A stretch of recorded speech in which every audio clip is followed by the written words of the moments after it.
ऐसी झुग्गी बस्ती में आप रुके जहाँ आपने कह रहे कि यहाँ जॉनी लीवर रुका करते थे। अटल जी प्रधानमंत्री थे, हम तब भी यही काम करते थे, तब ये सवाल नहीं उठते। हर मस्जिद के नीचे मंदिर खोजा जा रहा है। कोई सच्चाई वाली बात कर रहे हैं तो आपको हिंदू मानने से इनकार किया जाएगा। ईडी प्लेयर है, वो ईडी को प्ले करता है। एक तरफ मोहब्बत का पैगाम और एक तरफ बटेंगे तो कटेंगे। मैं गंभीरता से विचार करता हूं कि 2014 का जब इलेक्शन हुआ था, मोदी जी एंड पार्टी सारे लोग इलेक्शन लड़े, तब मैं इनके साथ था। तो उस वक्त भ्रष्टाचार, फलाना डिमाका, घोटाले, ऐसी बातें होती थी। इनके स्लोगन्स आपको याद है? बहुत हुई महंगाई की मार, 2 करोड़ रोजगार सालाना, काला धन आएगा। तो ये देखो मुद्दों की बात कर रहे थे। उन्होंने कभी ये कहा इनकी वजह से हिंदू खतरे में आ गया है? तो ये जो बटोगे कटोगे ये कब आया? अभी 24 के इलेक्शन के बाद गंगा जी ने बताया हमें कि देश 2014 में आज़ादी हुआ। अब्दुल कलाम साहब थे, जब तक वो फ्रेम में नहीं आए थे उनको कौन जानता था? या 2014 के पहले मोदी जी को कौन जानता था देश में? कहीं से निकल के ये भी तो आए हैं ना। अखिलेश यादव जी तो कभी ऐसी बात ही नहीं करते। ये कैसे बन नहीं राहुल गांधी नहीं यार, ये भी नहीं। ममता बनर्जी वो तो यार तुष्टीकरण करती हैं, ये कैसे बन सकती है? ये कैसे बन? जो भक्त बनने लायक नहीं है वो भगवान बने घूम रहे हैं। तो धर्म का पतन कौन कर रहा है? यही लोग पतन कर रहे हैं और यही लोग पताका भी लेकर के आगे चल रहे हैं। तो देश का और मौजूदा समय का सबसे बड़ा दुर्भाग्य यह है कि धर्म की पताका अधर्मियों के हाथ में आ गई। साथियों नमस्कार। आज जो गेस्ट हमारे बीच में आए हैं उन्हें किसी पहचान के मोहताज नहीं है। मेरे साथ राजीव निगम जी हैं। बहुत बहुत नमस्कार Rajiv Nigam ji. Thank you. Best comedian हैं, बेस्ट एक्टर हैं, जिसे मैं कहूँ आजकल लोग इन्हें बेस्ट नेता और अभिनेता भी कहने लगे हैं यहाँ पर। तो लगातार लोगों में यही चर्चा सबसे ज्यादा निकल के आ रही है कि अब धीरे धीरे अभिनेता से नेता की तरफ राजीव निगम बढ़ रहे हैं। नहीं नेता मत कहिए भाई। इज्जतदार आदमी हूँ मैं, शरीफ आदमी। कल जब मैं सवाल पूछा था लोगों से कि राजीव निगम जी से अगर कुछ सवाल पूछना है तो वो कब अभिनेता से वो नेता बनते जा रहे हैं, कुछ पता नहीं लग रहा है। नहीं ऐसी बात नहीं है। मैं इंसान बनता जा रहा हूँ। इंसान बने रहना बड़ी मुश्किल बात होती है आजकल के दौर में, और शायद इसी वजह से। और इंसान बने रहने के लिए क्या है कि आप इंसानियत के लिए बात करें, इंसानी हक के लिए बात करें। कहीं पर कुछ गलत सही हो रहा है तो आप आवाज़ बुलंद करें, यही इंसानियत होती है। तो बहुत सारे लोग जिन्होंने अपनी आवाज़ बंद कर रखी है, उनके सामने कुछ हो रहा है लेकिन वो मुँह घुमा लेते हैं, इधर कर लेते हैं, नहीं बोलते हैं। तो जो बोलता है तो उसमें बहुत सारे लोगों को लगता है कि बोलने वाला नेता ही होता है ना। मेरे पास भी बहुत सारे लोगों के कमेंट से कई बार इधर उधर आता है कि आप तो नेतागिरी, और ये नेतागिरी क्या है? मतलब बोलना। पहले अगर आप उठा करके देखें, फिल्म इंडस्ट्री में बहुत सारे ऐसे कलाकार थे, जब पेट्रोल महंगा होता था, महंगाई होती थी, कोई दूसरे मुद्दे होते थे, है ना, तो लोग ट्वीट करते थे, बोलते थे, कहते थे। आजकल सब चुप, और जो बोल रहा है, जो कह रहा है, तो उसको लोग नेता टारगेट कर रहे हैं अलग अलग तरीके से। तो ठीक है, लोगों का मानना है। बहुत ये तो शुरुआती एक सवाल था कि लोग नेता अभिनेता कह रहे हैं। पहले ये जब जीवन के संघर्ष की बात करें राजीव जी, तो मैं देख रहा था, अभी पढ़ा था, कानपुर में आपका जन्म हुआ, उसके बाद मुंबई जाना हुआ। तो जो कानपुर से मुंबई का सफर आपने जिस तरीके से तय किया, उसके पीछे की कहानी क्या है पूरी? बड़ा वो दौर भी अलग था, बहुत संघर्षशील दौर था, और न सिर्फ मेरे लिए, उस दौर के ज़्यादातर युवाओं के लिए बड़ा मुश्किल दौर था, सफ़र था। और ख़ास तौर से तब मुंबई बहुत दूर हुआ करता था। मुंबई जिसको कहते हैं, बहुत दूर हुआ करता था कि मतलब मुंबई कहाँ है, कैसे जाएंगे, कहाँ रहेंगे, क्या करेंगे, कैसी है मुंबई, एज्यूम करते थे, पता नहीं होता था। आजकल तो सब लोकल हो गया है। तो उस वक्त फिर कौन सी ट्रेन जाती है ये पता लगाना, फिर ट्रेन का रिजर्वेशन, फिर कौन से स्टेशन पर जाके उतरेंगे, फिर उतर के कहाँ जाएंगे। कोई मोबाइल होता नहीं था, कम्युनिकेशन के कोई साधन थे नहीं, और किसका ऑफिस कहाँ है, किसका दफ्तर कहाँ है, किससे हम मिलें जिससे हमें काम मिले, हम किसको अपनी काबिलियत दिखाएं जाए, कुछ पता नहीं होता था, है ना।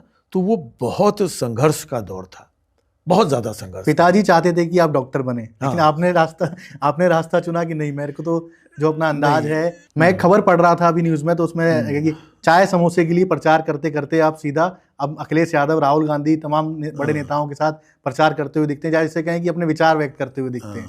तो ये खबर, ये संघर्ष का दौर जब चाय समोसे से चला, वो आज बड़े बड़े राजनेताओं के मंच तक पहुंच चुका है।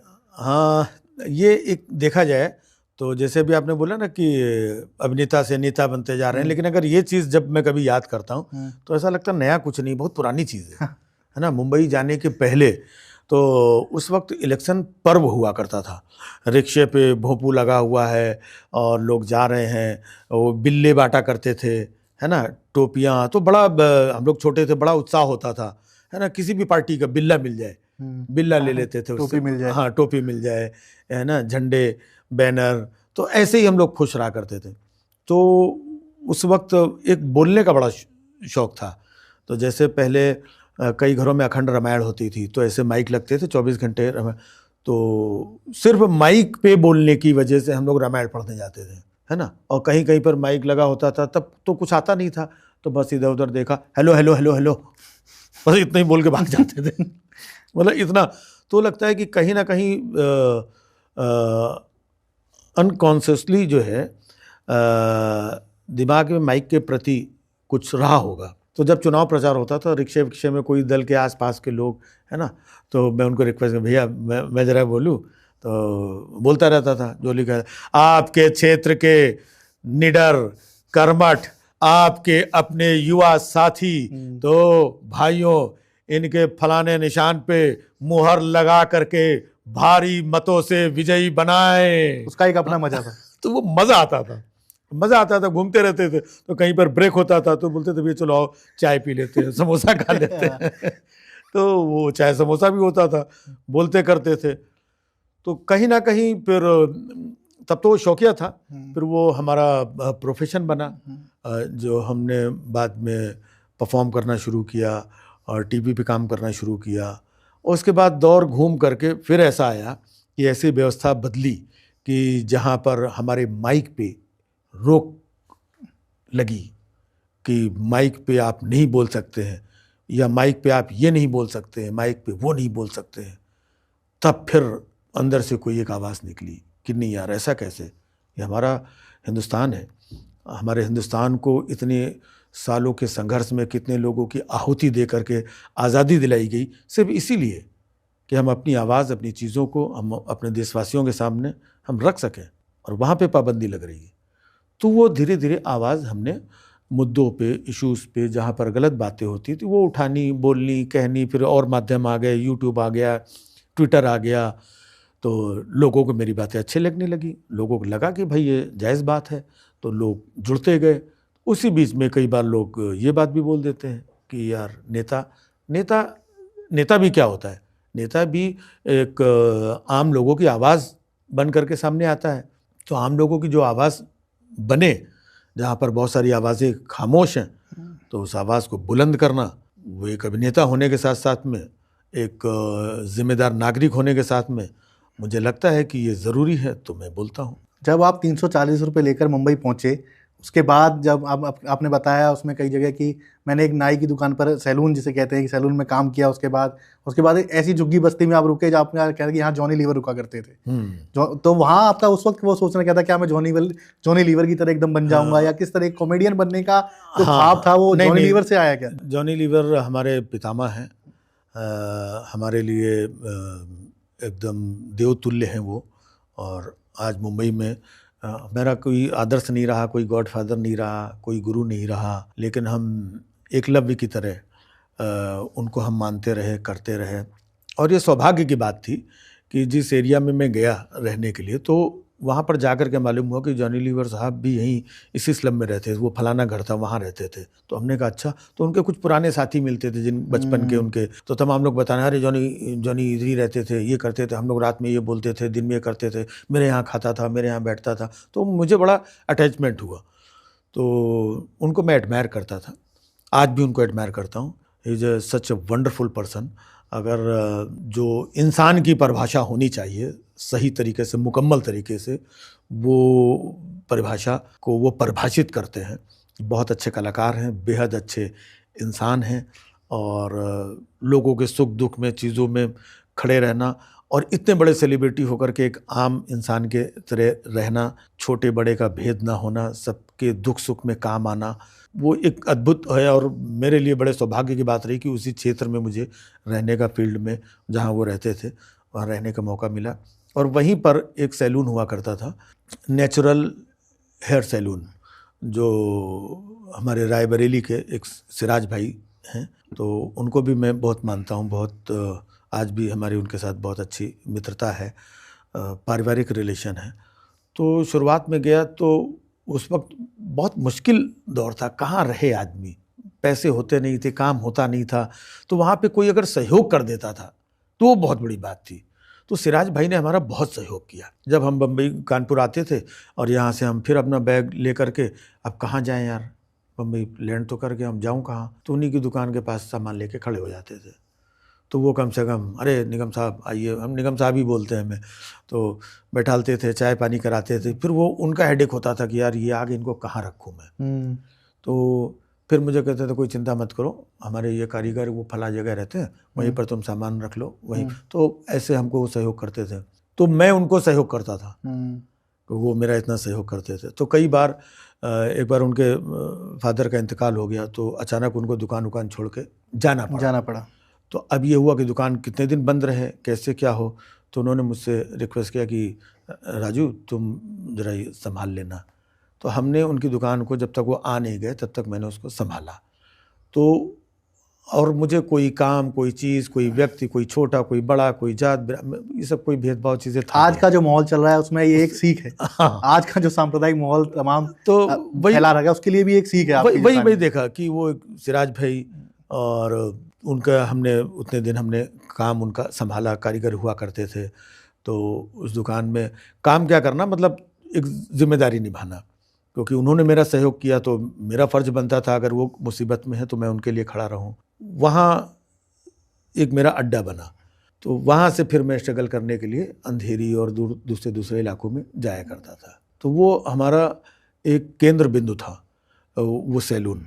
और सिराज भाई हमारे मतलब एक गार्जियन के जैसे थे वहाँ पर, तो बड़ा सहयोग मिला। तभी तो आज हम सब जब देखते हैं, तो अगर उनका सहयोग नहीं मिलता तो हम हो सकता है कि ज़्यादा परेशान होकर हम भाग आए होते, लौट आए होते। बिल्कुल। आज अगर उस वक्त का जो दौर था, उस वक्त अगर सिराज सोच लेते कि ये राजीव निगम है और राजीव निगम सोच लेते कि ये सिराज हैं, तो साथियों किस तरीके से जो एक दूसरे की मदद, जो एकता जो दिखाई वो आज की तारीख में मैं कहूँ कि एक सीख के काबिल है। तमाम पार्टी को भी ये वीडियो देखना चाहिए और ये बात से काफ़ी सीख लेनी चाहिए।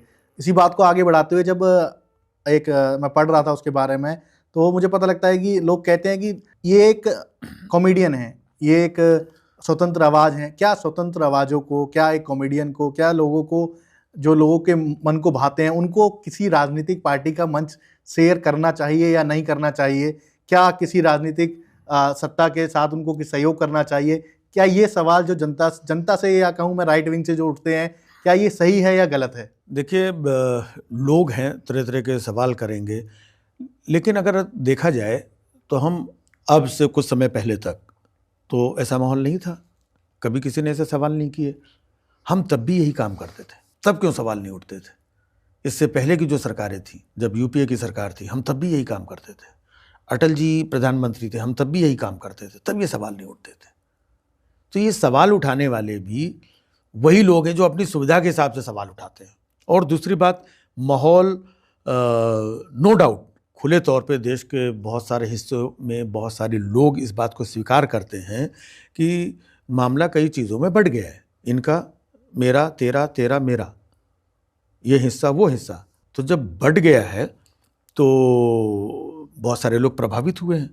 तो जब मैं आवाज़ बुलंद करने लगा तो उसमें से बहुत सारे लोग, जो मेरी आवाज़ है वही आपकी है, वही इनकी है, वही उनकी है, तो ये सारे लोग तो फिर एक ही तरफ हो जाते हैं। अब हम उस तरफ नहीं हैं क्योंकि हम उनके बारे में बोल रहे हैं। तो जब उस तरफ नहीं है तो उस तरफ वाले लोग ये कहते हैं कि तुम इस तरफ हो, पॉलिटिकल ये वो। और अगर लोग हमारी बात को बुलंद कर रहे हैं, सहयोग कर रहे हैं, हमारी और आपकी आवाज़ एक ही है, सवाल एक ही है, तो फिर हम तो एक ही हो गए। बस इतनी सी बात है। तो आज के परिवेश में जो बातें तमाम फैले, आजकल एक बहुत बड़ा मामला चल रहा है कि हर मस्जिद के नीचे मंदिर खोजा जा रहा है लगातार, खुदाई का। तो मैंने आपकी वीडियो देख रहा था जिसमें आप वीडियो करते हैं, बहुत हुआ सम्मान पे, उस पर आपने बनाई भी है। तो क्या आप इस परिवेश में आप क्या कहना चाहेंगे, कि क्या प्रतिक्रिया है आपकी उस पर? कहने का मतलब ये है कि ये सब कुछ अभी हो रहा है ना, सोचने वाली बात है, अभी हो रहा है ये। पहले नहीं था। तो जब अभी हो रहा है तो प्रतिक्रिया भी अभी दी जाएगी ना कि, और मेरी पहली प्रतिक्रिया ये है कि ये पहले क्यों नहीं था। मतलब आप सवाल उठा करके, छेड़ करके, माहौल बना करके आप भाग जाएं। ऐसे अक्सर होता है कि यार कश्मीर में बताइए 89 में ये हुआ था, तब कहाँ थे, तब तुमने नहीं बोला कुछ। हमने तब भी बोला, लेकिन ये नहीं बताते हैं तब ये कहाँ थे, अपनी बात नहीं करते, तब ये कहाँ थे, तब ये वहीं थे, तब ये सत्ता में भी थे। इनसे कोई पूछे तुमने क्या किया उनके लिए, तब भी तुम वहीं थे, आज भी तुम सत्ता में हो, और तुम सत्ता में हो, जिम्मेदारी तुम्हारी है, तब भी जिम्मेदारी तुम्हारी थी, आज भी तुम्हारी जिम्मेदारी है कि उनका सहयोग करें, उनको खोया हुआ जो भी उनका स्वाभिमान है, घर है, चीज़ें, उनकी व्यवस्था, उनको वापस लौटाएं। आपने कुछ नहीं किया आज तक, और वही लोग, उसी पक्ष के लोग आपसे सवाल करते हैं कि अच्छा जब कश्मीर में ये हुआ था तब तुम ये कहाँ थे, तब ये कहाँ थे, ये कहाँ थे। तो हम तो तब भी थे, सवाल करते थे। तो आज ये जो खुदाई वाली बात हो रही है, तो आज भी भाई आप पहले भी तो थे, इससे पहले भी आपकी सरकारें रही, आप लोग मौजूद थे, आपने पहले क्यों नहीं क्वेश्चन खड़े। और कश्मीर में बताइए 89 में ये हुआ था, तब कहाँ थे, तब तुमने नहीं बोला कुछ। हमने तब भी बोला, लेकिन ये नहीं बताते हैं तब ये कहाँ थे, अपनी बात नहीं करते, तब ये कहाँ थे, तब ये वहीं थे, तब ये सत्ता में भी थे। इनसे कोई पूछे तुमने क्या किया उनके लिए, तब भी तुम वहीं थे, आज भी तुम सत्ता में हो, और तुम सत्ता में हो, जिम्मेदारी तुम्हारी है, तब भी जिम्मेदारी तुम्हारी थी, आज भी तुम्हारी जिम्मेदारी है कि उनका सहयोग करें, उनको खोया हुआ जो भी उनका स्वाभिमान है, घर है, चीज़ें, उनकी व्यवस्था, उनको वापस लौटाएं। आपने कुछ नहीं किया आज तक, और वही लोग, उसी पक्ष के लोग आपसे सवाल करते हैं कि अच्छा जब कश्मीर में ये हुआ था तब तुम ये कहाँ थे, तब ये कहाँ थे, ये कहाँ थे। तो हम तो तब भी थे, सवाल करते थे। तो आज ये जो खुदाई वाली बात हो रही है, तो आज भी भाई आप पहले भी तो थे, इससे पहले भी आपकी सरकारें रही, आप लोग मौजूद थे, आपने पहले क्यों नहीं क्वेश्चन खड़े किए। इसका मतलब आपकी नज़र में, आपकी सोच में कोई खोट है। आज जो आप खुदाई और ये सारी चीज़ें कर रहे हैं, क्यों कर रहे हैं, एक माहौल बनाने के लिए। भाई इससे पहले आपने क्यों नहीं किया। आप तो हमेशा चिल्लाते रहते थे ना कि रामलला हम आएंगे, मंदिर वहीं बने, एक ही बात करते थे आप। भाई आए, मंदिर बन गया, बात खत्म हो जानी चाहिए। लेकिन अब बात खत्म हो गई, मंदिर बन गया, वो चैप्टर क्लोज हो गया, तो अब दुकान कैसे चले। एक दुकान बंद हो गई, अब जीविकोपार्जन कैसे हो, भाई हम कैसे रोटी खाएंगे, तो अब दूसरी दुकान खोलो। नई दुकानें खोली जा रही, नई दुकानें। तो ये खुदाई नहीं है, ये नई दुकान के शटर खोले जा रहे हैं। आप ऐसे खुदाई करने पे आ जाए, क्योंकि इन्हीं चीज़ों पे उलझे, आप खुदाई की बात कर रहे हैं, असली जो मुद्दे उसकी बात ही नहीं कर रहे हैं। कोई पिछड़ों की बात ही नहीं कर रहा है, कोई शिक्षा की बात ही नहीं कर रहा है, कोई रोजगार की बात ही नहीं कर रहा है, कोई स्वास्थ्य की बात ही नहीं कर रहा है, जो व्यवस्था इतनी चरमराई हुई है। खुदाई हो रही है, चार लोग बैठे हुए हैं, खुदाई के नीचे क्या निकला, हमारे स्वाभिमान, और ये देखिए ये मूर्तियाँ मिली हैं, और ये हमारे एसपी, और ये खुदाई मंदिर खुदाई मूर्ति, मंदिर खुदाई मूर्ति। तो चारों लोग यही बातें कर रहे हैं, वो सारे मुद्दे पीछे, और ये चाहते भी यही हैं, सिर्फ इसलिए खुदाई कर रहे हैं। इस खुदाई के पीछे तमाम रोजगार, शिक्षा, दलित उत्पीड़न, पिछड़ों का उत्पीड़न, जो तमाम रोजगार के अवसर खत्म कर दिए जाना, उस पर कोई बात, मतलब चर्चा ही दूर दूर तक। और नेताओं का भी, जो आपने देखा होगा, चाहे विपक्ष के नेता हों, चाहे सत्ता में बैठे नेता हों, उन पर घुमा फिरा के उनको उन्हीं मुद्दों पर लाया जा रहा है, विपक्ष सेंटर बनाया जा रहा है। विपक्ष भी क्या करेगा, यही खुदाई चल रही, खुदाई पे उसका जवाब देना है, खुदाई पे बोलना है, वही माहौल चल रहा है। अखिलेश यादव ने भी बयान दिया कि मुख्यमंत्री योगी आदित्यनाथ के घर की खुदाई कराई, उसके नीचे भी शिवलिंग दिखा था। तो खुदाई तो आप कहीं करें, ये हिंदुस्तान है, पूरा हिंदुस्तान है, और हिंदुस्तान की संस्कृति सभ्यता जो रही है, आप कहीं भी खुदाई करेंगे तो हिंदुस्तान के ही अवशेष निकलेंगे ना, और क्या निकलेगा, जाहिर सी बात है। हाँ? अगर हम कह रहे हैं खुदाई करो कहीं पर, तो भाई यहाँ पे खुदाई करके यहाँ मंदिर ये था, तो मंदिर के तो साक्ष्य होते हैं, कोई मूर्ति कहीं, कोई ये, तो कई बार लोग अपनी पूजा पाठ की खंडित मूर्तियाँ ये वो नदी में, कुएं में, इधर उधर उनको प्रवाहित कर देते हैं, कहीं ना कहीं तो प्रवाहित करते हैं। आज भी नाले, पोखर, तालाब वहाँ प्रभावित करते हैं, कल को वो ढक गए, ये हो गए या फ्लैट बन गए। अब खुदाई करो तो यही निकलेगा, है ना। अगर कहीं नीचे मस्जिद अगर दबी हो तो वो खुदाई करके कैसे निकलेगी। तो यही सारी चीज़ें जो हमारी चीज़ें हैं वही दबी, तो आप तो कहीं पर भी खोद डालो वही निकलेगा, सब कुछ निकलेगा। हिंदुस्तान की कलाकृतियाँ ही निकलेंगी, हिंदुस्तान के ही जो अवशेष, प्राचीन सभ्यता और वही सब कुछ निकलेगा। तो उसमें हम नया क्या कर रहे हैं भाई। नया तो ये है कि जो जैसी व्यवस्था है ना, इस व्यवस्था को आप छोड़ करके आप आगे बढ़ें, आप और आगे बढ़ें, आप युवाओं को आगे बढ़ाएं, आप तरक्की की, सौहार्द की बातें करें, जब जितना शांति और अच्छा कहते हैं ना, जहाँ सुमति तहाँ संपत्ति नाना, जहाँ कुमति तहाँ विपत्ति निधाना। तो हम जितनी सुमति से रहेंगे, हमारा प्रदेश, हमारा देश उतना तरक्की करेगा। मुझे ऐसा लगता है कि ये जानबूझ के करवाया जाता है। भाई, जो आप मैसेज दे रहे हैं, आप चादर भेज रहे हैं, आप शांति का, सौहार्द का एक मैसेज दे रहे हैं, लेकिन जब कहीं पर शांति और सौहार्द बिगड़ रहा है तो आप देश के जिम्मेदार लोग हैं, बड़े लोग हैं, आपके हाथ में कमान है, तो आपको मैसेज देना चाहिए। आप बताइए पिछले 10 सालों में कहाँ पर किस बड़े मंच से मैसेज दिया गया हो कि देखिए ये आपसी भाईचारा बनाए रखना चाहिए, आपस में नहीं लड़ना चाहिए, है ना, एक दूसरे सभी धर्मों को साथ में। कभी ऐसा किसी मैसेज दिया हो? कहीं पर कितनी घटनाएं हो गई। अभी तो बीच में देखिए मोहन भागवत जी ने तो बोला भी कि भाई कितनी खुदाई करोगे यार, ये सब ठीक नहीं है ना। उन्होंने अगर बोला, यही बात क्या देश के प्रधानमंत्री नहीं बोल सकते हैं कि भाई जो हुआ चीज़ें ठीक है, अब हमें आगे बढ़ना चाहिए। इस तरह खुदाई उदाई में फंसे रहेंगे तो हमारा युवा फंसा रहेगा, हमारी ग्रोथ फंसी रहेगी, हमारा डेवलपमेंट फंसा रहेगा, हम सब इन्हीं चीज़ों में उलझे रहेंगे, ये इससे भाईचारा भी बिगड़ेगा। तो इस तरह की व्यवस्था, पहले के प्रधानमंत्री और मंत्री अक्सर किसी मसले पे आकर के सामने से ऐसे बोलते थे कि हमारा आपसी सौहार्द बना रहना चाहिए, उसके प्रति बातें करते थे। आज बातें नहीं हो रही हैं, आज बातें सिर्फ बिगाड़ने की होती है, बनाने की होती नहीं है। पहले की जब मैं बात करूं, जब पहले के प्रधानमंत्री इंदिरा जी थी, नेहरू जी थे, तब कवि या व्यंग कलाकार जब मंच पर होते थे तो उनको सुना जाता था। हाँ। आज मुनव्वर फारूकी का शो कैंसिल किया जाता है, कुणाल कामरा का शो कैंसिल किया, आपके कई शो में दिक्कतें पैदा की जाती हैं। तो ये जो आवाज़ दबाने की बात है, भगवा झंडे लेकर लोग पहुंच जाते हैं मंचों पर और शो कैंसिल करने की डिमांड करने लगते हैं, इसके पीछे तमाम जो बड़े नेता हैं वो भी खामोश रहते हैं, बीजेपी के, यहाँ तक कि सरकार खामोश रहती है। क्या कोई सहयोग सरकार की तरफ से मिलता है या किसी भी प्रकार का कोई सरकार की तरफ से बहुत प्रशासन आपका सहयोग करता है या कुछ उसमें? नहीं, सरकार की तरफ से बहुत सहयोग मिलता है, सरकार की तरफ से बहुत सहयोग मिलता है, प्रशासन की तरफ से भी बहुत सहयोग मिलता है, लेकिन हमें नहीं, उन लोगों को जो झंडा वंडा लेकर के माहौल बिगाड़ने आते हैं, उन लोगों को सपोर्ट मिलता है। अगर सरकार, शासन और प्रशासन उनके अगेंस्ट खड़ा हो जाए कि तुम क्यों माहौल बिगाड़ रहे हो, तुम क्यों कोई कार्यक्रम रहे हो, तुम कौन होते हो, है ना, और तुम क्यों इस तरीके, तो अगर लॉ एंड ऑर्डर को मेंटेन करते हुए उठा करके उनको अंदर करे कि तुम नुआंसेस क्रिएट कर रहे हो, तो कलाकार जो इस तरीके के लोग हैं उनको अच्छा लगे कि ये हाँ भाई डेमोक्रेसी और अच्छा माहौल है, सरकार और सत्ता चीज़ें, वो और बुलंद तरीके से अपनी बात करेगा और ये लगेगा कि सही आदमी जो डिस्टर्बेंस करने आया था उसको जो है पनिशमेंट मिला। जगह जगह पर भगवा झंडे लेकर पहुंचना ऐसे शो पे, क्या ये आप लोगों को हिंदू विरोधी मानते हैं या किस तरीके की? हिंदू विरोधी, पहली बात तो वो कौन से हिंदू हैं, वो कौन से हिंदू हैं? और ये अभी 2, 4, 6, 8, 10 साल में सब हिंदू आ गए?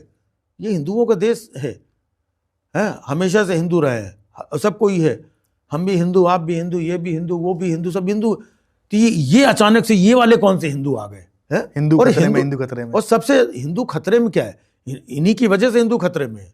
और आज सबसे ज़्यादा हिंदुओं को असुरक्षित करने का काम भी यही लोग कर रहे हैं। हिंदू वाकई में खतरे में है, लेकिन उनके खतरे का कारण भी यही लोग हैं। हिंदू ये पता नहीं कौन से हिंदू बन के ये सब लगा करके अपने ही हिंदू भाई को खतरे में डालते हैं। जो इनकी जैसी बात नहीं करता उसको हिंदू मानने से इनकार कर देते हैं। जो इनके पार्टी, इनके दल में नहीं शामिल, वो हिंदू ही नहीं है। तो आप तो हिंदुओं को विभाजित करने का काम कर रहे हैं, आप भी काम कर रहे हैं।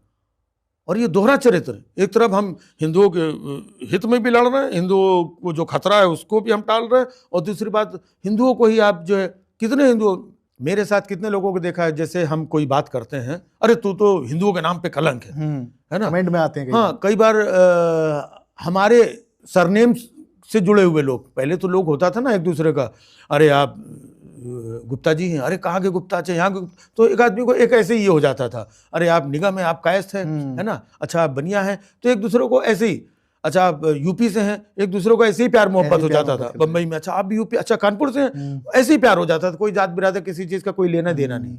लेकिन आज क्या है कि आप अगर उनकी सोच के मुताबिक नहीं है, उनके दल के हित की बात नहीं कर रहे हैं, कोई सच्चाई वाली बात कर रहे हैं, तो आपको हिंदू मानने से इनकार किया जाएगा और आपके ऊपर उस तरीके की गालियां, लांछन, ऐसे ऐसे शब्द तो बोलना भी ठीक नहीं लगता है कि किसी ने कोई अच्छी बात की तो बहुत लोगों को देखते हैं तो उनको ऐसी ऐसी गंदी बातें, गालियां, अरे हिंदू है ही नहीं, तो उनकी तो मुल्ला है, तो हलाला की पैदाइश, पता नहीं क्या क्या गंदा गंदा सब लिखते हैं।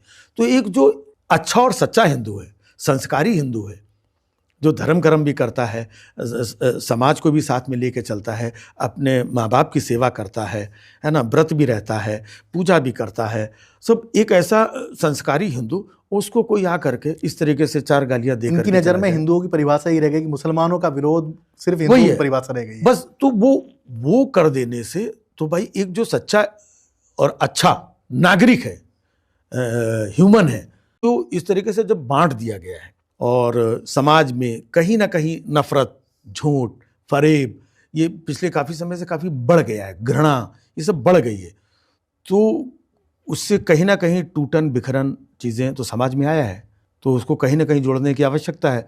तो राहुल गांधी जी ने एक प्रयास किया, तो ऐसी कोई यात्रा, बात सिर्फ राहुल गांधी जी की नहीं है, हम तो कह रहे हैं अगर ऐसी ही यात्रा मोदी जी निकालें, हम उस यात्रा में भी चलने को तैयार हैं। निकालें तो वो योगी जी निकालें ऐसी यात्रा, लेकिन वो तो बुलडोजर लिए घूम रहे हैं, वो तो इधर खुदाई किए घूम रहे हैं, इनको मिट्टी मिला दूंगा, उनको वो तो अपनी उसी चीज़ में बवंडर उसमें घूम रहे हैं। आप निकालो, आप ऐसी यात्रा करिए, सौहार्द वाली यात्रा करिए, योगी जी करें, मोदी जी करें, अन्य जो भी लोग हैं वो करें, हम सबके साथ हैं, है ना। हम अपने देश से प्यार करते हैं, हम धर्म से प्यार करते हैं, हम अपने देश के नागरिकों से, पड़ोसियों से, सबसे हम प्यार करते हैं। हमारे अंदर तो प्यार है, प्रेम है, स्नेह है, हमारा कोई प्रतिद्वंदी नहीं है, हमको किसी से नफरत नहीं है। और क्यों नफरत होगी? हम तो जिस धर्म से, जिस चीज़ों से, जिस संस्कार से आते हैं, तो हम तो कृष्ण जी के भक्त हैं, वो प्रेम का संदेश देते हैं, है ना। हम राम जी के भक्त हैं, हम हनुमान जी के भक्त हैं। इन्होंने कब हमें ऐसी कोई बात सिखाई कि आप ऐसा करें? किसी भी धर्म में, ग्रंथ में, चालीसा में, व्रत में, उपवास में ऐसी कोई बात कहीं लिखी हो, बताई हो, है ना। ये नई नई चालीसा गढ़ रहे हैं, ये नई नई आरतियाँ और किस्से कहानी गढ़ रहे हैं। बाकी हमारी जो सदियों से हम सब पढ़ते आए हैं, उसमें तो यही बताया गया है कि प्रभु पे भरोसा करो, आत्मविश्वास करो, वही सबका कल्याण करते हैं, है ना। उनकी अच्छी बातों को आत्मसात करो, है ना। उपवास रखो, उससे आपका मन शांत होगा, है ना। दूसरों का सहयोग करो, है ना। तो अक्सर हम बचपन से कहानियाँ पढ़ रहे हैं कि एक बुजुर्ग थी, बूढ़ी माता थी, किसी बच्चे ने उनको रोड पार करा दिया, है ना। कोई भूखा व्यक्ति दरवाजे पे आया, आपने अपना भोजन छोड़ करके, है ना, उसको खिला। तो ये प्रेम, सहयोग, आत्मीयता, मानवता, ये हमें तो यही सिखाया गया है।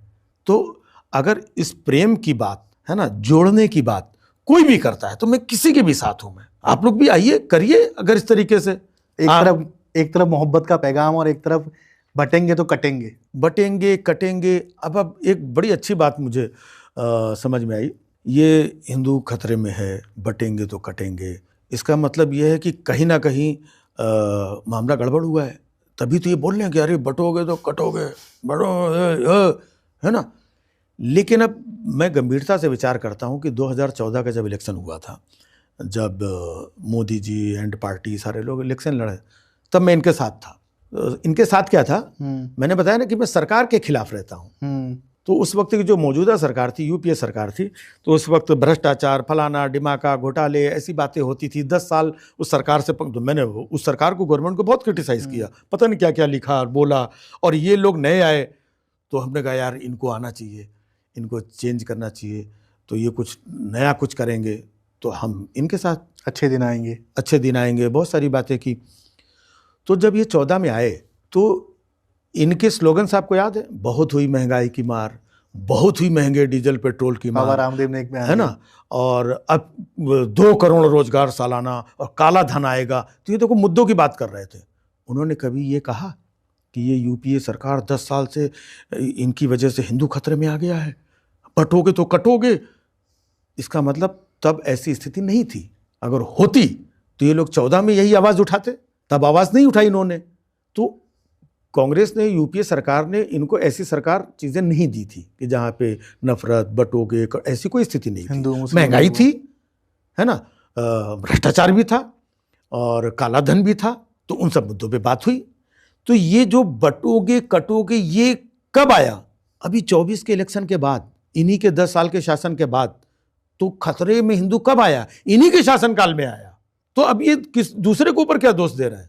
खतरे में भी इन्हीं ने डाला भाई। इससे पहले तो अगर होता हिंदू खतरे में तो 14 में इसी मुद्दे पे चुनाव लड़ना चाहिए था ना। प्रधानमंत्री हिंदू, राष्ट्रपति हिंदू, सारे हिंदू, अरे देश हिंदू है उसके बाद हिंदू खतरे में, तो किसका फेलियर है? फिर ये आप सबके होते हुए 56 और 57 और 58 और 62 और 65 सीना और व्यवस्था और सिस्टम, और ऐसा नहीं होता पायो पहनो और ये भोकाल, इसके बाद में भी हिंदू खतरे में, घर में घुस के मारने वाला भारत है ना, हिंदू खतरे में। अब भैया 10 साल 11 साल हमारे भैया बटोगे तो अरे किसने बांटा, कौन काटने की बात कर रहा है? ये सब कुछ आप ही के शासनकाल में हुआ है। तो आप ही ने सब माहौल तैयार किया और आप ही डरा रहे हो। आप ही ये भी कह रहे हो हिंदू खतरे में है, फिर बटोगे तो कटोगे, तो फिर आप ही ये सब कर रहे हो। अरे अब आपके मुद्दे कहाँ गए?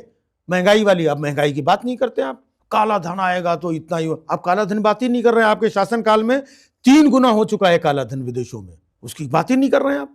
2 करोड़ रोजगार देने की बात की थी, कितने दिए उसकी बात ही नहीं कर रहे हैं। उसकी जगह ये खुदाई, तो ये हम कपड़ों से पहचान लेते हैं, हम जूतों से पहचान लेते हैं, तो इसके गाल, तो इसका हाल, तो इसका ये, तो ये वही सारी जिम्मेदारी सब नेहरू जी की है। सब नेहरू जी ने इतना कर दिया भाई, हम क्या करें यार, नेहरू जी ने इतना सब गड़बड़ घोटाला कर दिया, हम क्या करें यार, है ना। कुछ भी कहो कांग्रेस जिम्मेदार। तो हमको वही लगता है कि इस सरकार के गवर्नर है नेहरू जी, जैसे वो केजरीवाल जी बोलते हैं गवर्नर हमें कुछ करने नहीं देता, गवर्नर हमें कुछ करने नहीं देता। तो मोदी जी के गवर्नर नेहरू जी हैं, या नेहरू जी कुछ करने नहीं देते, नेहरू जी ने गड़बड़ कर दिया, नेहरू जी की वजह से, नेहरू जी। अरे यार आगे ही बढ़ो यार, सब हमेशा वही नेहरू जी। अरे बातें हो गई, आपने कह दिया, देश को आप पीछे लेकर के जा रहे हो, आगे ले जाने की जगह। कभी इंदिरा जी की बातें करो भाई, कभी नेहरू जी की, कभी मुगलों की, कभी 500 साल, कभी 700 साल, कभी 1000 साल। हमें जाना आगे है, पूरी दुनिया आगे जा रही हो, ये हमें पीछे खींच रहे हैं, ऊपर जाने के बजाय नीचे खोद रहे हैं। ऐसे तमाम भारतीय जनता पार्टी में नेता, एक तो आप ही के फील्ड के तमाम नेता, रवि किशन जी पहुंच चुके हैं, एक बहुत ही चर्चित नेता कंगना रनावत के बयान लगातार वायरल होते हैं, उनके अंदर जो अद्भुत ज्ञान है उसके बारे में आप क्या कहना चाहेंगे? नहीं, वो ऐसे ही अद्भुत ज्ञानियों की विश्राम गाह है, वो उनका आश्रम है। ऐसे अद्भुत प्रतिभाशाली जिन्हें देश के प्रति और इतिहास के प्रति, साहित्य के प्रति विशेष लगाव, विशेष जानकारी है ना। हम लोग तो अनपढ़ लोग हैं, है ना, हमें इतिहास गलत पढ़ाया गया है। अब हमें तो पढ़ाया गया कि देश 1947 में आज़ाद हुआ, गलत इतिहास पढ़ाया गया। उन्होंने आके, कंगना जी ने बताया हमें कि देश 2014 में आज़ाद हुआ, है ना। तो अब वो इतने ज्ञानी लोग आकर के ना बताएं तो हम लोग तो गलत ही भटक रहे थे फिर। तो इतने महाज्ञानी लोग हैं वहाँ पर, और महाज्ञानियों ने देश को संभाल रखा है। देखो देश को कहाँ से कहाँ लेके जा रहे हैं। क्या एक ताकतवर नेता जिन्हें माना जाता है, प्रधानमंत्री नरेंद्र मोदी को 56 इंची सीधा माना जाता है, क्या उसके खिलाफ विपक्ष में आप किसको सबसे मजबूत नेता मानते हैं? अखिलेश यादव, राहुल गांधी, ममता बनर्जी, किसी एक की बात की जाए तो कौन आज असल में कोई पार्टी टक्कर लेने में है उनके काबिल? ये जो इस तरीके के सवाल आपने किया, मैं इस सवाल से ही सहमत नहीं हूँ। अक्सर और भी लोग पूछ देते हैं कि मोदी नहीं तो और कौन, इस तरीके से पूछते हैं। आपने दूसरे तरीके से पूछा इसको, है ना।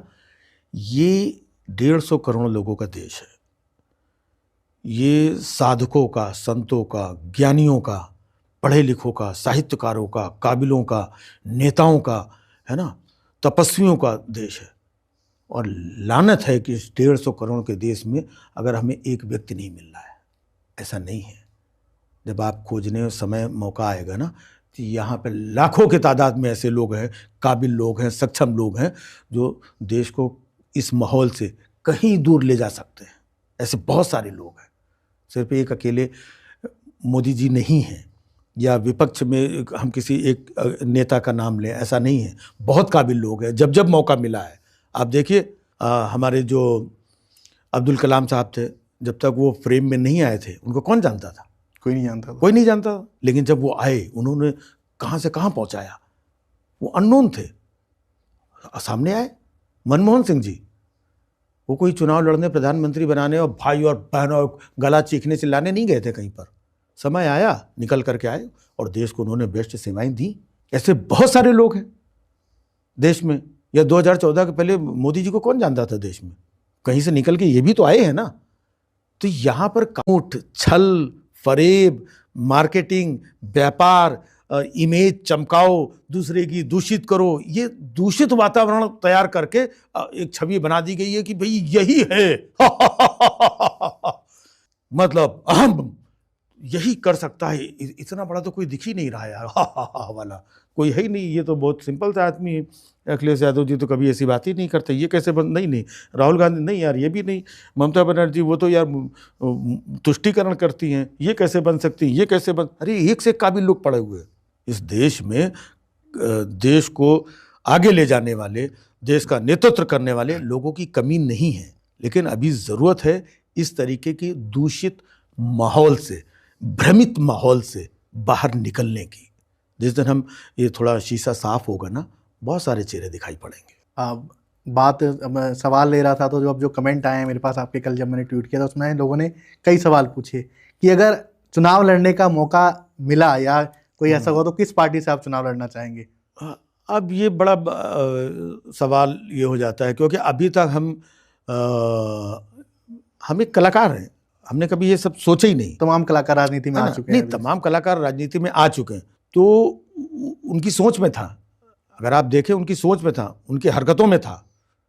उन्होंने किया, पहले उस पार्टी में गए, वहाँ से टिकट लिया, नाम चमकाया, हार गए, फिर दूसरी पार्टी में गए, फिर वहाँ भैया दद्दू नेताओं का चरण वंदन किया, माहौल बना, वहाँ से वहाँ, वहाँ से वहाँ। तो ज़्यादातर जो लोग आए हैं उस इंडस्ट्री से, तो उनके स्वभाव में, उनके मन में वो एक था कि मैं बनूँ, मैं ये बनूँ, ये करके मैं ग्रैब कर लूँ, उनके अंदर था। तो उन्होंने वो प्रयास, वो जर्नी उस लेवल की। या जो भी लोग आए, हमको बता दीजिए कौन सा ऐसा शख्स फिल्म इंडस्ट्री से आया है जिसने मुद्दों पे, इश्यूज़ पे, जनता की, आवाम की, लोगों के हित की, देश हित की बुलंद आवाज़ रख करके सामने आया हो। वैचारिक लड़ाई लड़के कोई आया हो? कोई नहीं दिखाई देता। आप बताइए, चाटुकारिता करके चीज़ें ये वो करके कहीं किसी से दाएं बाएं, पीछे दरवाजे से दाएं से लटक के झटक के अंदर घुस जाना और नेता बन जाना, टिकट पा लेना, चुनाव लड़ देना। हम लोग संघर्ष के लोग हैं। संघर्ष करके मैं मुंबई पहुंचा, और आज भी देश के हालातों को लेकर के हम बेहतरी के लिए संघर्ष कर रहे हैं। हम संघर्ष पर बिलीव करते हैं, तो हम संघर्ष कर रहे हैं। हमें अगर कोई ऐसी लालसा और ये सब होती तो फिर हमें संघर्ष करने की क्या ज़रूरत है? उसके तो बड़े आसान रास्ते हैं, है ना? आसान रास्ते। और गली गली एक अपनी मोबाइल वॉशिंग मशीन भी घूमती रहती है। किसी को स्नान करना, गप से डालो, इधर से निकलो, ये टिकट और ये वो, बड़ा सब कुछ मिल जाता है। तो फिर ये संघर्ष छोड़ करके अगर ऐसा कोई स्वार्थ, लालच ये हो, तो फिर आसान तरीके से आदमी जाएगा, और जाने वाले गए ही हैं। तो हम अभी जो पार्टियों की बात होती है, हम सत्ता की जो भी बातें हैं वो हम करते हैं, विपक्ष भी वही करता है, तो हम सब एक से लगते हैं, है ना? तो जितनी भी पार्टियां हैं, हम जब भी चुनाव होता है तो हम जो भी माहौल देखते हैं हम उस पर वीडियो बनाते हैं, ये करते हैं। हम कभी किसी के फेवर में हम वीडियो नहीं बनाते हैं।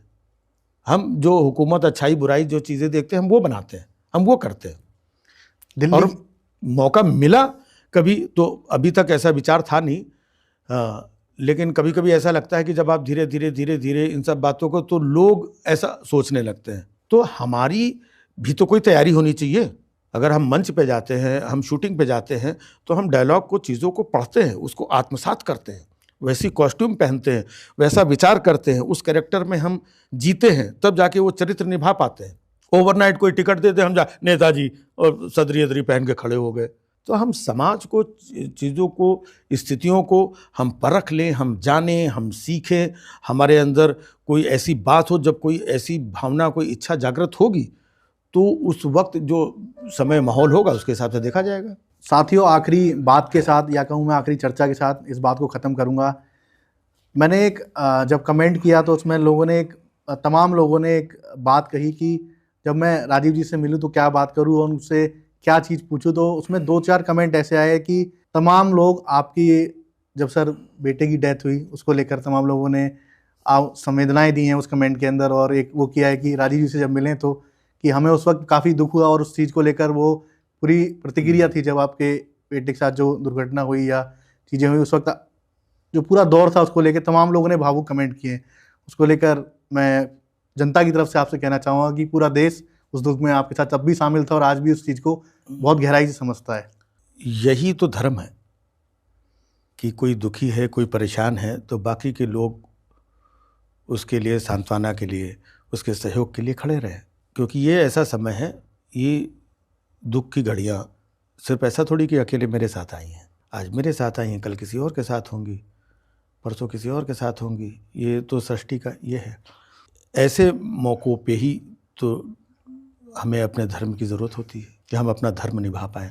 पड़ोसी धर्म, मित्रता का धर्म, है ना। धर्म में कोई हिंदू धर्म ये नहीं है, यही धर्म है ना। पड़ोसी का धर्म, मित्रता का धर्म, पति धर्म, है ना, पुत्र धर्म, ये जो सारे धर्म हैं, अगर आप इन धर्मों को निभा लेते हैं तो आप अपना जो भी धर्म है उस धर्म को निभा पा रहे हैं।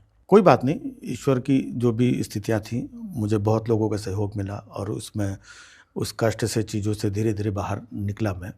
लेकिन अफसोस ये होता है कि एक वर्ग ऐसा तैयार हो गया है पिछले कुछ सालों में, ना सिर्फ मेरे साथ बल्कि कई और लोगों के साथ, कि जब कभी किसी का निधन और ये चीज़ें हो जाती है तो भी एक वर्ग गिद्धों की तरह, बहुत कमेंट उस पर उस टाइम, गिद्धों की तरह किसी की मृत्यु पे, किसी के निधन पे, किसी के नुकसान पे खिलखिलाने वाला, ठहाके लगाने वाला, क्या वो हिंदू हो सकता है? या वो मुस्लिम हो सकता है? या वो जिस धर्म का टाइटल लगाता है उस धर्म का हो सकता है वो व्यक्ति? और वो धर्म की लड़ाई लड़ रहे हो, धर्म का बैनर लगा करके। ये पतन हुआ है समाज का। अगर मैं कोई बात कह रहा हूं, समाज की चीज़ों की, हास्य की, व्यंग्य की, अपनी बात रख रहा हूं, तो आपको नहीं पसंद है तो आप मुझे दो बातें कह लें। लेकिन ये कहना कि तुम, मतलब इस धरती पे कौन सा ऐसा शख्स है जो आया जाएगा नहीं? अब कोई आपकी विचारधारा वाला व्यक्ति नहीं है तो अक्सर आपने देखा होगा, देखा चला गया ना, देखा भगवान ने इसको, और इसको जाने ही है, तुमको भी जाना है। ये न्यायाधीश बन जाते हैं, ये भगवान बन जा रहे हैं। जो भक्त बनने लायक नहीं है वो भगवान बने घूम रहे हैं। तो धर्म का पतन कौन कर रहा है? यही लोग पतन कर रहे हैं, और यही लोग पताका भी लेकर के आगे चल रहे हैं। तो ये समाज का जो डिस्टर्बेंस आया है, इसके खिलाफ हमें खड़ा होना होता है। यही नफरत है। अभी हमने कई लोगों ने कमेंट, मनमोहन सिंह जी का जब निधन हुआ वहां पर भी लोगों ने ऐसे किया, कई ट्वीट आए ऐसे, कई ट्वीट किए। और बात सिर्फ मैं इसकी नहीं कह रहा हूं कि वहां से ही आते हैं। बीच में कभी किसी न्यूज़ चैनल के एंकर, अभी साल 2 साल पहले कोविड के समय ये हो गए, उनकी ठीक है, जब कोई शख्स इस दुनिया में नहीं रहा तो जब तक है भाई, हम हैं तो चैट कर रहे हैं, नहीं है तो भाई रेस्ट इन पीस। दोनों तरफ से ये चीज, बात खत्म। कोई कैसा भी हो, तो जब उसकी सांसें खत्म हो गई तो लोग कहते ना ये तो भगवान के पास चले गए। तो जो आदमी भगवान के पास चला गया, उस आदमी को तुम इस तरीके से अभद्रता, गाली गलौज, गंदा बोल रहे हो, हैं? जो भगवान के पास बैठा हुआ है, और तुम कहते हो कि हम धर्म के ये हैं। वही उस व्यक्ति को, जब वो व्यक्ति उससे कोई मिला नहीं, जुला नहीं, उसके बारे में जानता नहीं, उसका परिवार की स्थिति नहीं जानता, सिर्फ इसलिए क्योंकि वो आपकी विचारधारा का, आपके दल का, आपके पार्टी का, आपकी जो आपने वातावरण गंदा, झूठा, मक्कारी का बना रखा है, उसका समर्थन नहीं करता था, उसके विरोध की बात करता था। सिर्फ इसलिए यहां पर भी आप उसको अपने धर्म का और चीजों का मानने से और जब वो भगवान के पास पहुंच गया तो भी, तो तुम भगवान और धर्म, इन चीजों से सबसे बड़े तुम ही हो गए। और इनको पैदा किसने किया? ये तो सब अभी पैदा हुए ना कुछ साल, ये तो पहले नहीं थे। पहले हम लोग ट्रेन में जाते थे, 24-24 घंटे की ट्रेन, कानपुर से मुंबई जाते थे। अरे भाई साहब आप कहाँ जा रहे हैं? अच्छा आप कहाँ रहते हैं? अच्छा आज चलो, अरे भाई साहब ये खाइए, ये खाइए, अच्छा नहीं भाई साहब ये है, ऐसा। ट्रेन में दोस्तियां हो जाती थी, है ना, कौन कहाँ का, कितना मोहब्बत हो जाती थी, नंबर लोग एक दूसरे का।